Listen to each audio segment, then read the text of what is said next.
Hey, and welcome back to the Sequence Podcast. I'm your host, Dr. Spencer Nadolsky, and we got one of our tremendous RDs, our registered dietitians, with us, Ali McGowan. Thanks for joining the podcast, Ali.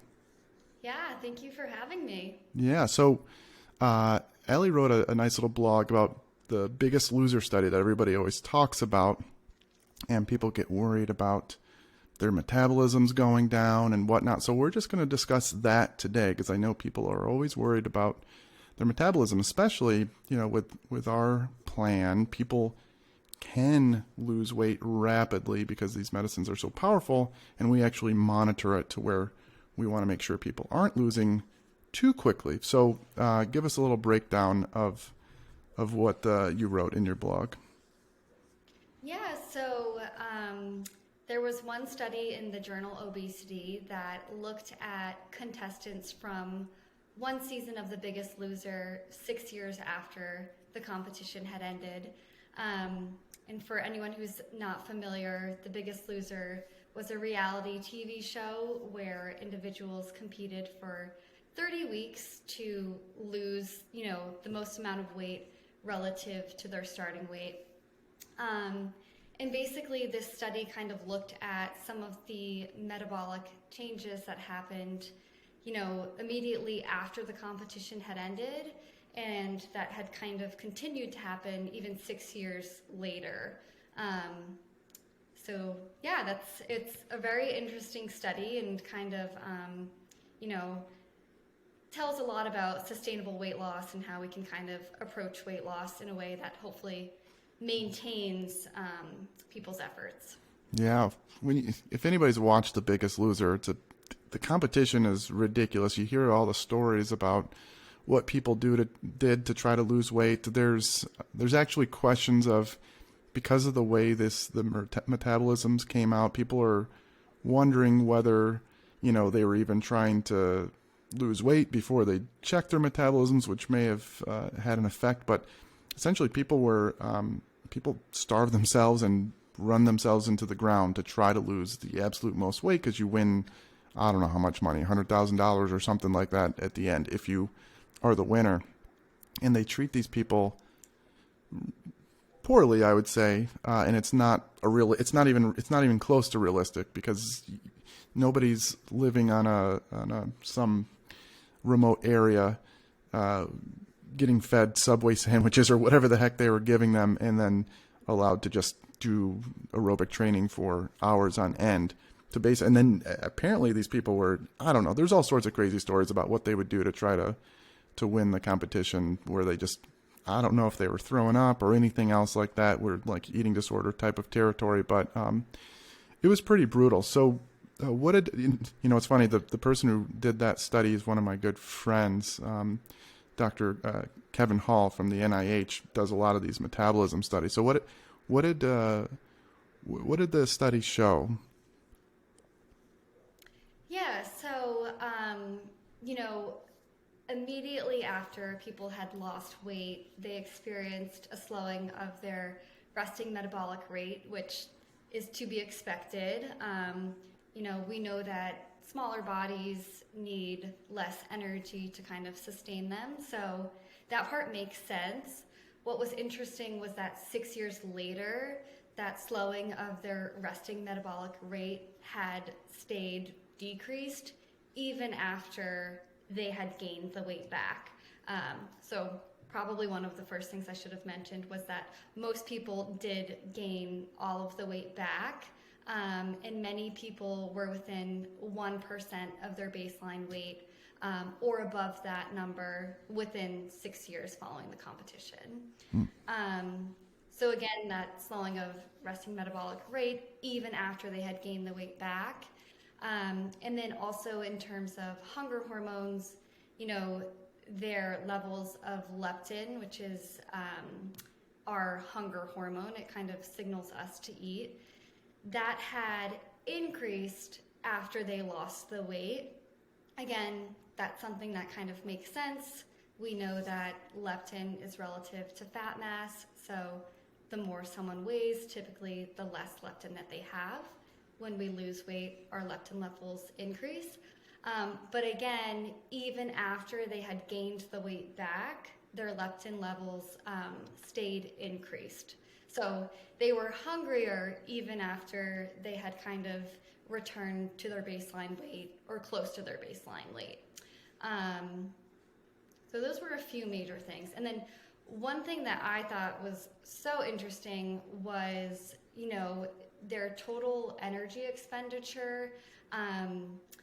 It kind of reached this threshold, and actually the amount of energy that they were expending through physical activity decreased.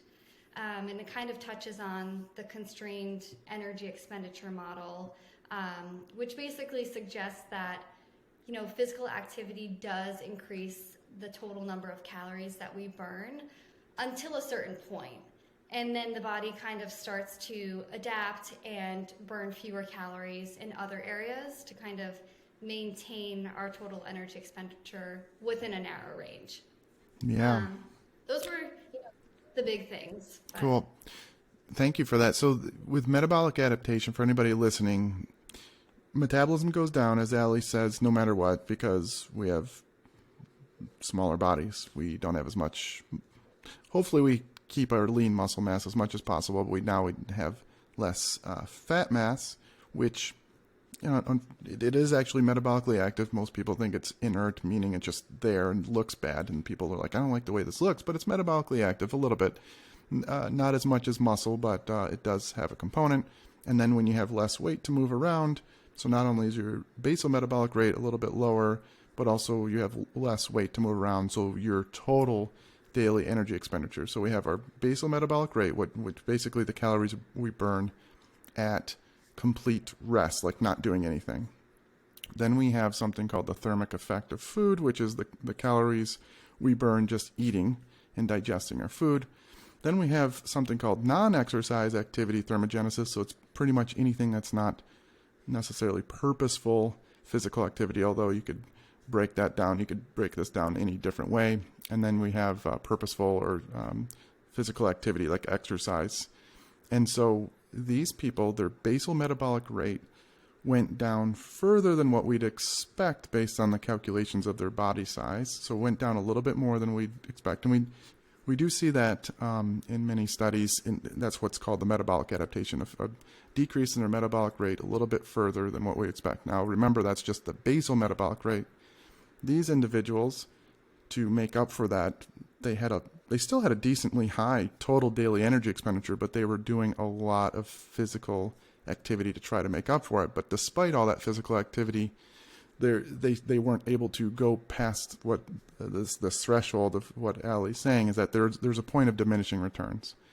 And so you can exercise all you want, but the body seems to compensate in ways to maybe lower other components of our energy expenditure, which is how much energy we burn. And so is this a big deal when it comes to losing weight and keeping it off? It's probably it likely is a little component there.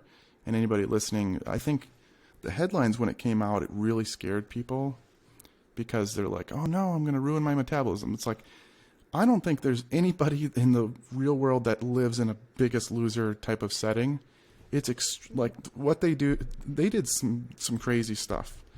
And so I think what we're trying to get at here at Sequence, we want to make sure, of course, we're adding in medicines to control that appetite component that Ali mentioned, but trying to help people learn the habits to then sustainably lose the weight. And we do monitor people's weight loss as they go down. So did you look into the rate of weight loss that they had? I don't even remember. They lost weight like extremely quickly. I don't even know the rate that they did, but I don't remember the exact rate, but I know some people would lose up to like 25 pounds per week, which is just, as a percentage of your body weight, that's pretty significant. Probably in the magnitudes of like 5 to 10% of their weight. I don't remember how much. A lot of these people, some of them were in the 400-pound, but like some of them were shorter and probably weighed less, but somewhere around maybe 5 to 10% of their weight per week. In our program, we shoot for at the most around 1. It can get up to 1.5% per week just because of fluid shifts and whatever.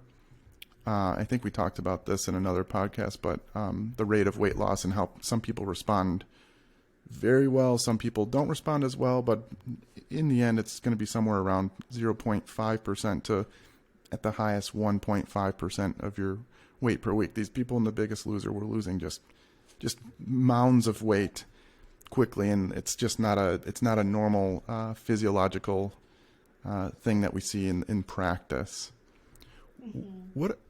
So given what we know about that, what are some things that you help people as a dietitian in our program? Like, people are getting into, we've been out for over a year, and people are getting into that maintenance where they've lost 15, 25, some people 30% or even more percent. But at some point, everybody plateaus unless we'd wither away to just dust and nothing. And that doesn't happen, of course. So what are some of the things you help prepare patients with for maintenance? Like, to once they get down there and want to keep the weight off? Yeah, so I think, a big point of emphasis for me, and I'm sure for the other dietitians, is that, if your habits that you're kind of focusing on to get you to that goal weight are not sustainable, then most likely the weight maintenance component will not be sustainable either. So we really focus on, building balanced meals to kind of help people stay full. And for many people, there is, a point of emphasis around exercise. I really like to just focus on, those smaller steps. So for some people, it may just be making sure that their breakfast has, 20 to 30 grams of protein to kind of set the tone for the rest of the day. For some people, it's just trying to increase their daily step count by 2,000 steps per day.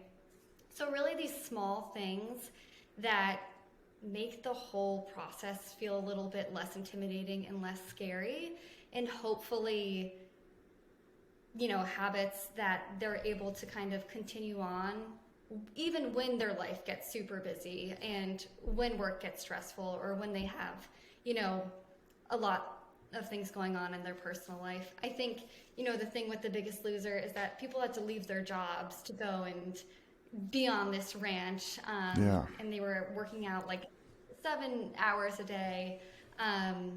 So, that's not something that the average person is going to be able to sustain. So I really like to focus on, like, if you can do it now, can you also do it 6 months from now, a year from now, a year and a half from now? Yeah. So those small things. That's good. Yeah. So these GLP-1 medicines, which we commonly use, those are the most powerful ones that we've discussed. There's studies that show when people come off of them, not everybody, but most people will start regaining their weight. And will they regain all their weight back? I don't know. They'll regain most of their weight. Most people will regain most of their weight. Now, what we do is kind of an individualized approach. My understanding of looking at our practice and based on those trials that have tried to stop people, I think most people are going to have just a small little dose of GLP-1, but we set people up with the dietitians because some of these little habits will have such a major impact on appetite. Like, the drugs work on appetite, yes, and cravings, but if the drug really helps people do the habits that they already know they should do, and if they can use it like that, they could then get these feedback habit loops that then allow them, even with a lower dose. It should, hypothetically, it should, and we should be able to, once we keep going, we're watching it right now, but we should be able to publish our data at some point. But like what Ali was saying, like 20 to 30 grams of protein for breakfast. Most people, I don't know, they get a latte with a bunch of sugar, and we laugh about it, but it's like,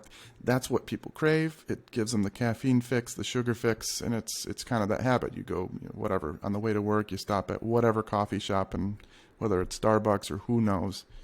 But if we can use that medicine to then break that habit and then get you in another habit, then all of a sudden we start weaning off the medicine, and maybe those habits then keep your appetite at bay.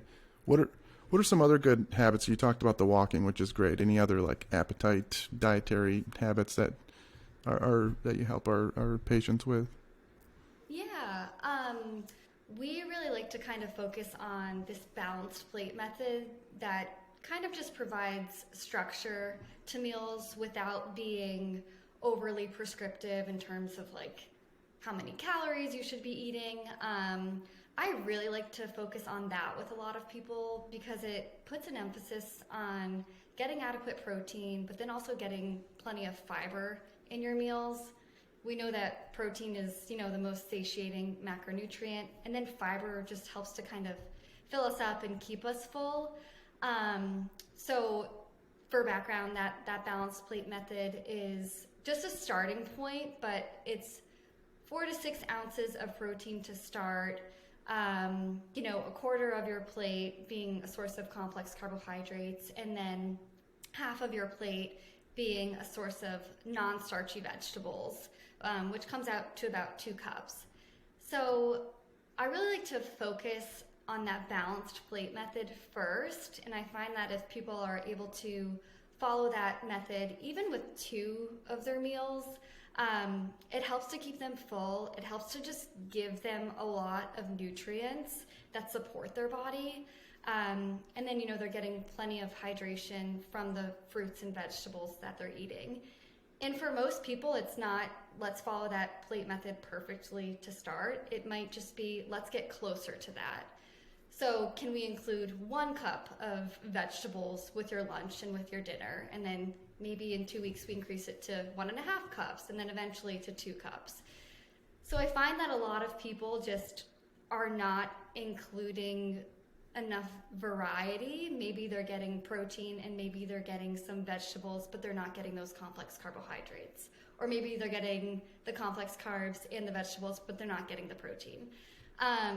So I feel in that kind of balancing their plate a bit more, it gives them energy, it fills them up, and it really puts more of an emphasis on what we should be adding versus what we should be removing. And I find that, for people, that kind of helps with any sort of mindset around deprivation, which is, it can be a really big topic of conversation in our nutrition sessions, just the mindset work.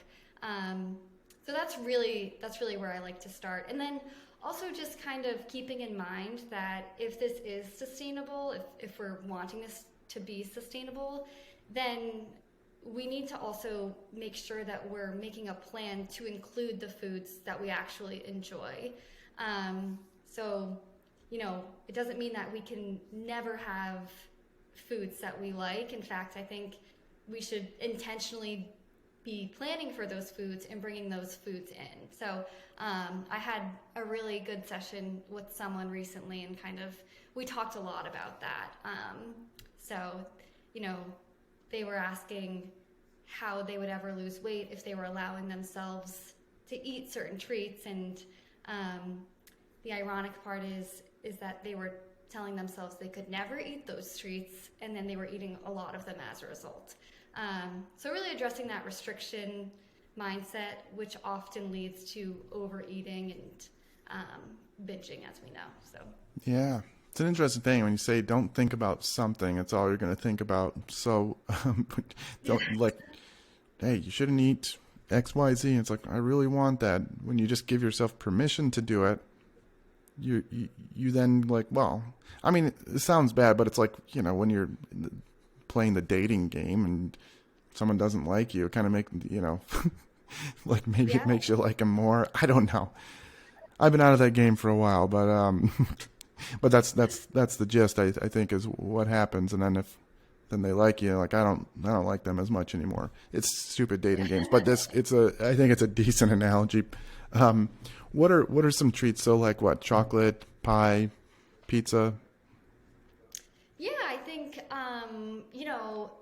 something that I hear a lot about pretty often is just kind of like the workplace environment and break room snacks. So I think it's different. I think everyone has their vice, if you will. For some people, it is that morning latte.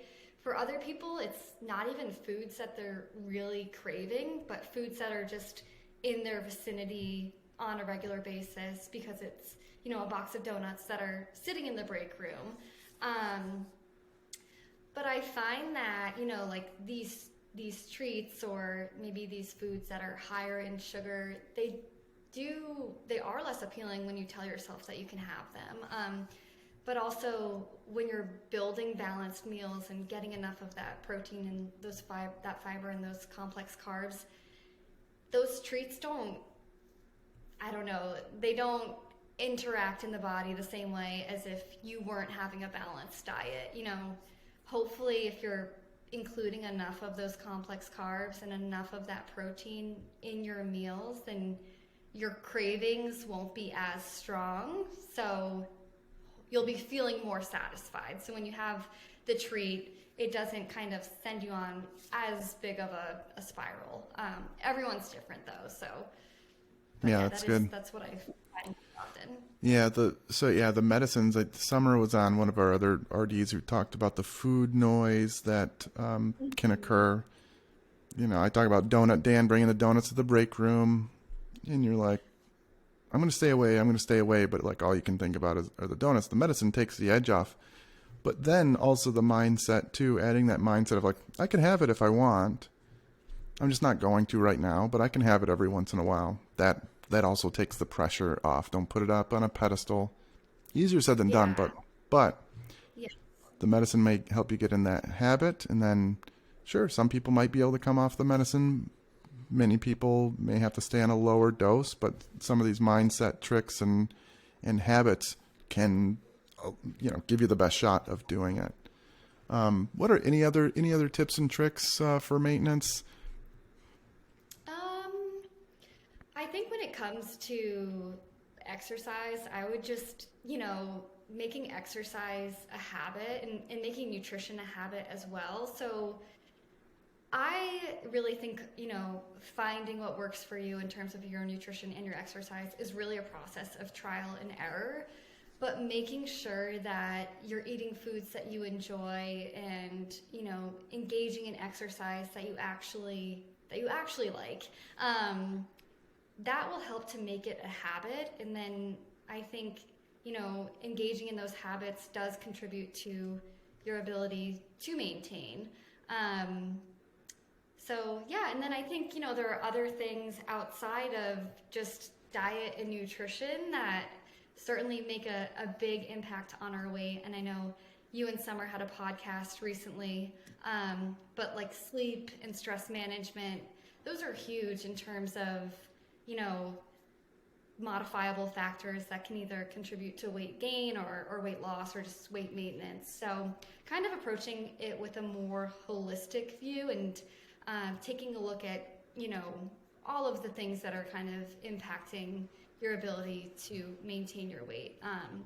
Most people are stressed out. Many of us don't sleep 7 to 9 hours as, we should. And we have a lesson and a blog post on sleep coming out at some point in the near future because it's just amazing the impact that sleep can make. So, those other lifestyle factors I think are important too. Very good. All right, so to recap, Biggest Loser, not sustainable. Crash dieting, it's a bad idea for multiple reasons, but may do some harm to your metabolic rate. Either way, it's not sustainable. Regaining the weight is not a good idea. You'll lose muscle. Work on habits. The medicine helps you do the habits to then allow you to maybe wean to a lower dose of the medicine, or for a small percentage of the population maybe come off the medicine. And think about sustainable weight loss for not only just metabolism. I wouldn't worry about the metabolism part so much, but appetite, habits, and those types of things. So thanks for coming on, Ali. I think we had a good conversation. Yeah. We'll have to have you on again. Yeah, definitely. I'd be happy to come on again. All right. Thanks for